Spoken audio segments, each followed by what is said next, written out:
大家好，我是邱比，我现在在山西的大山里面。这2天呢，这边降温了，还是比较冷的，现在风也比较大。今年上半年我们在新疆旅行的时候，在塔克拉玛干沙漠的北缘，发现了《西游记》当中的女儿国，就是龟兹古国啊。唐僧呢，在那里遇到了他的初恋，也算是他的一段没有结果的爱情故事，算是无疾而终嘛。其实大家如果仔细看《西游记》的话，会发现唐僧呢在《西游记》当中还是受到很多人的喜欢。你像那个女儿国的国王，还有很多女妖精。那么到底是因为唐僧一表人才、学富五车，还是说他那个人格魅力、佛法高深等等？那么今天呢，我们就来到山西大山里面的一座寺庙啊，这里可能能够寻找到答案，因为啊。唐僧在取经回中土大唐的路上来过这里，并且呢，在这里讲经。据说呢，留下了唐僧的真容像，也算是现在唯一保留的唐僧真容像。那么我们在这里呢，很有可能就能够知道我们一直看到《西游记》当中的唐僧到底长什么样。现在呢，我们就来这个寺庙里面看一看，顺便呢了解一下真实唐僧的一些人生历程。这座寺庙呢是叫做大三藏寺，位于山西阳曲县的。三藏，因为唐僧的原型就是唐朝初年的唐三藏、唐玄奘法师。我们熟知的《西游记》当中，里面唐僧是一名得道高僧，被李世民封为玉帝，被派往西天取经。去的过程，李世民举行了盛大的欢送仪式。之后呢，唐僧就一个人踏上了取经的途中，在路上啊，收了孙悟空、猪八戒等徒弟。取经的路上呢，他们也算是遇到了非常多的困难，经历了981难，终于到达西天，取得真经。后面返回了中土大唐，几人取经的队伍算是功德圆满，他们呢也得到了想要的东西。那么真实的唐僧是如何取经的呢？是否和你看到的、了解到的一样呢？我们就来简单的讲述一下。唐僧的原型就是唐朝初年的玄奘法师，他是公元602年出生，公元664年去世，是唐代高僧。他姓陈名业，今河南洛阳偃师人。现在那边还有一个唐僧的老家，也是一个景区。唐僧父母的墓还在那边。唐僧呢，他是13岁出家，21岁受具足戒。在为生的时候，唐僧呢游历了各个地方，参访了很多名师和得道高僧，也去过成都一些庙宇等拜访学习。在当时，唐僧就是在成都受戒的。在这个过程中，他学习了《涅盘经》华经等很多知名经录，但是由于这些经书的作者都不一样，唐僧呢看到这些经典经书也不尽相同，他就想着希望能够有统一的经书，于是呢决定西行求法。在当时，如果一个人要出远门啊，特别是要踏出国门，是需要朝廷同意才行。于是呢，唐僧呢就上书朝廷奏取去西方求法，未被允准，其实就是没有得到李世民的批准同意。原因呢，可能就是当时唐朝边境不宁，和突厥以及其他西域各国关系不太好，处于对峙状态。还有一个可能就是说，李世民觉得唐僧去那么远不可能成功，所以才没批准。唐僧的那个申请被驳回之后，他仍然觉得要去取经，因为这是他的梦想。在公元628年，唐僧是偷偷跑出长安，踏上了去取经的路上。由于唐僧是没有得到允许，他通行的方式呢，就是坐府夜行，经兰州到达凉州，就是我们现在的武威。到了这里呢，就和关中不一样，因为我们之前走河西走廊的时候，可以看到那边的很多荒漠、很多戈壁，甚至说沙漠。当时呢，又和突厥关系非常紧张，道路上呢盘查的极严，唐僧呢也不知道怎么走出凉州，于是呢只能在那边的寺庙啊讲经，等待机会。大概过了1个月之后，玄奘呢不仅没有找到机会，反而呢他已经被发现是从长安偷偷跑出来的。当时的凉州都督就要求他立刻返回长安，不能在这里停留了。恰恰在此时呢，唐僧开挂的人生也算是开始了。当时凉州的一个著名法师看中唐僧的佛法，听闻他的志向更是大喜，于是呢，派2个僧人掩护他离开了凉州。离开之后，唐僧3人呢隐姓埋名，继续昼伏夜行，因为白天他们是不敢赶路的，生怕被抓住，因为没有通关文牒嘛。这样沿着河西走廊走了一段时间之后，他就到达了瓜州。因为在那个时期附近的有一个锁阳城，他们如果再往西走的话，就是当时大唐的边境玉门关了，接着过去就是西域。在当时那个时候呢，战争气氛比较紧张，瓜州城呢是大唐西部边疆最后一个军事要镇，没有通关文牒是不可能出得去的。当时唐僧呢不敢再暴露，于是呢他就寻找办法怎么偷渡玉门关，怎么出去。在瓜州待了很长一段时间呢，秋天即将过去，因为天气马上变冷，他如果这个时候没有走出去的话，那基本上要等到来年。那这个时候唐僧呢一筹莫展，同时凉州已经发出了通缉令，要缉拿私自西行的唐僧，就是玄奘嘛。当时瓜州的一名官员，他也已经找到了唐僧，告诉他朝廷呢已经知道了他是偷渡的，并且要缉拿他。但是那位官员呢，他比较敬重玄奘，他就撕毁了文书，告诉唐僧必须尽快的离开瓜州城。那么唐僧万般无奈呢，于是去了锁阳城里面的寺庙。一开始的话，他是待在客栈，在寺庙里面呢就暂时安定下来。他呢也在想办法，看看能否有人能够带他过玉门关，因为靠他自己的话，他是不可能过去的。恰巧呢，有一天这个寺庙里面来了一个符人，叫做石盘陀。他在寺庙里面呢，刚好遇到了唐僧，可能当时唐僧嘛在讲经。那么这个人呢，被唐僧的志向佛法所折服，非常佩服唐僧，就向他表示：我可以带你过玉门关。为什么他有能力呢？因为这个胡人呢，他是一个商人，经常往来河西走廊和西域，所以呢，他知道怎么避过那些唐朝部队的守卫。但是他向唐僧提出了一个条件，是需要拜他为师。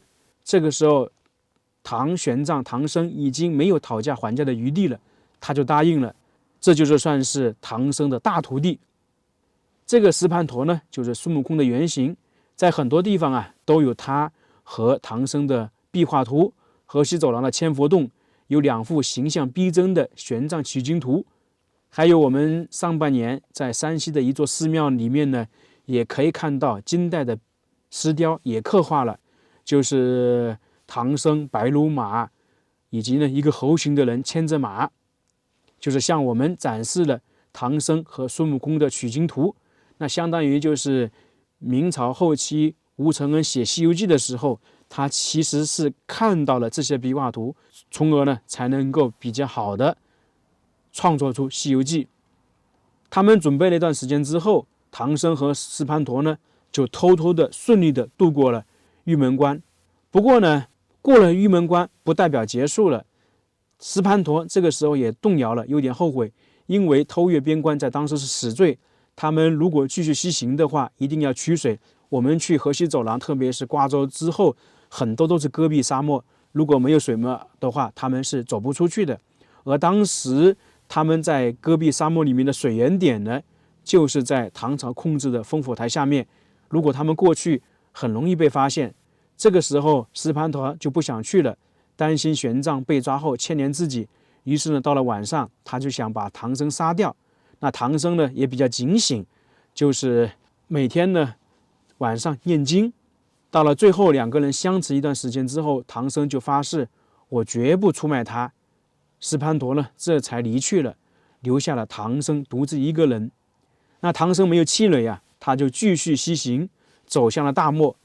这中间呢其实是遇到了很多危险，取腿的时候呢也差点被烽火台的士兵射杀。后来得知他就是唐玄奘，也被他的信念所折服，就放他过去了。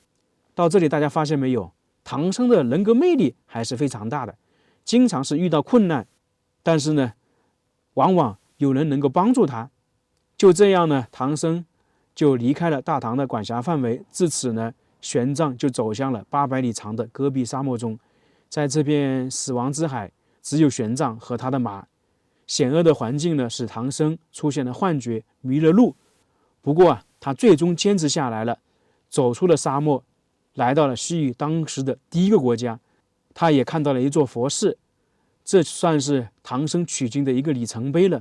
因为过了这个瓜州到哈密的这个死亡之海之后，他后面的那个相对来说就一路呢有道路，因为有丝绸之路嘛。休息了一段时间之后，唐僧就继续出发，走的路程呢是从哈密进入塔克拉玛干，走的是沙漠的北缘，在途中呢还去了女儿国，就是我们现在的所知的龟兹古国。在《西游记》当中呢，唐僧是在那里遇到了他的初恋女儿国的国王。大家其实看《西游记》的话，知道唐僧当时也是动了情，只不过呢，他有他的梦想，他舍弃了这段感情，算是无疾而终。还有一种说法说，你如果女儿国的国王再坚持一段时间，唐僧很有可能就留下了。我们不知道现实当中唐僧有没有在这里遇到过女儿国啊，但是我们可以知道，在1300年前，龟兹古国啊，这里还真的就像是一个女儿国，它算是女子占多数，也是由于它那里的环境特点造成的。那么按照唐僧的回忆录《大唐西域记》记载，他确实在那里停留了差不多1个月。有没有遇到爱情故事呢？唐僧的回忆录肯定是不会写的。这也有可能是吴承恩在写《西游记》当中给唐僧增加了一个困难吧，这个也算是他的磨难之一。因为如果他这一关过不了的话，他就不可能继续踏上西行取经的路。在女儿国待了1个月之后，唐僧呢就继续出发。后面呢，他还是遇到很多困难，遇到强盗等等，不过呢，都被他克服了，最终到达西天了。在那边呢，也算是游历了很多年，拜访了很多名师，也学习了很多经书。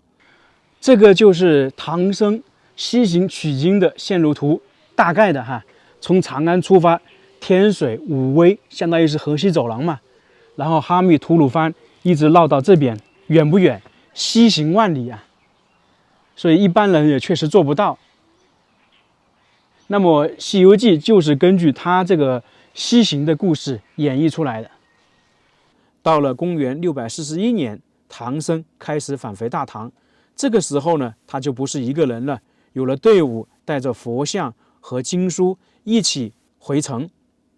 那么这个时候，唐僧的走的就是塔克拉玛干的南线，走帕米尔高原，过楼兰等等。当然，他在回来的路上啊，就上书给李世民，承认错误，说我当时不应该偷渡过去。那李世民到了这个时候呢，也没有怪罪玄奘。李世民后面呢，还安排了唐僧回国的路，因为他就算回去，也同样是要通关文牒的。所以李世民呢，下了旨意，传到了那个敦煌，传到了西域这边。公元644年秋天，玄奘法师、唐僧到达敦煌，在这里呢，他就没有停留，直接离去。在公元645年初，他回到了长安。第2天呢，当时的丞相为他举行了盛大的欢迎仪式。从公元628年，唐僧出去整整19年时间，走了当时110个国家，5万里行程，最终呢返回了长安。他收集了众多的佛教经典书籍和佛教圣物，带回长安657部佛经、151粒舍利塔、7尊珍贵的佛像。这个就是唐僧取经的一些故事。确实我们得佩服他呀，没有强大的毅力志向是不可能成功的。简单的介绍了一下唐僧西天取经的过程和故事。我们现在去这个寺庙里面转一转，因为相传唐僧在回长安的时候来过这里，并且呢在这个寺庙里面讲经。在这个里面还有供奉孙悟空的一个殿宇。在这个大门前面呢，有一尊弥勒佛，这个挺奇怪的。一般弥勒佛是在寺庙里面的，而这里呢，里面也有，外面有，挺奇怪的。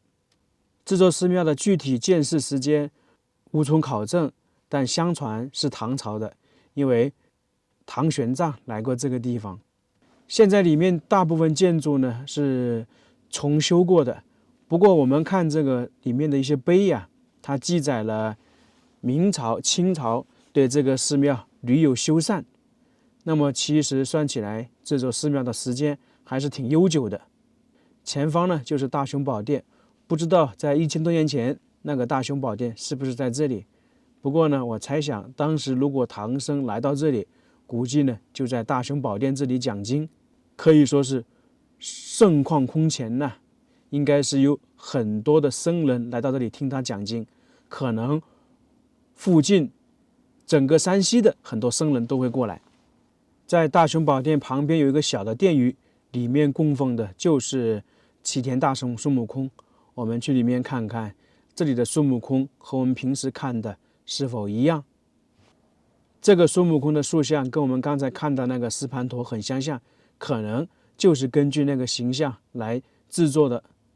当然，《西游记》中的孙悟空，他的原型是有多个人的，石盘陀只是其中之一。讲了这么多，我们现在去今天最核心的地方，就是储存唐僧真龙像的地方看看。大家看这个塔是不是感觉比较普通啊？那么唐僧的真龙像啊，就在这座塔里面。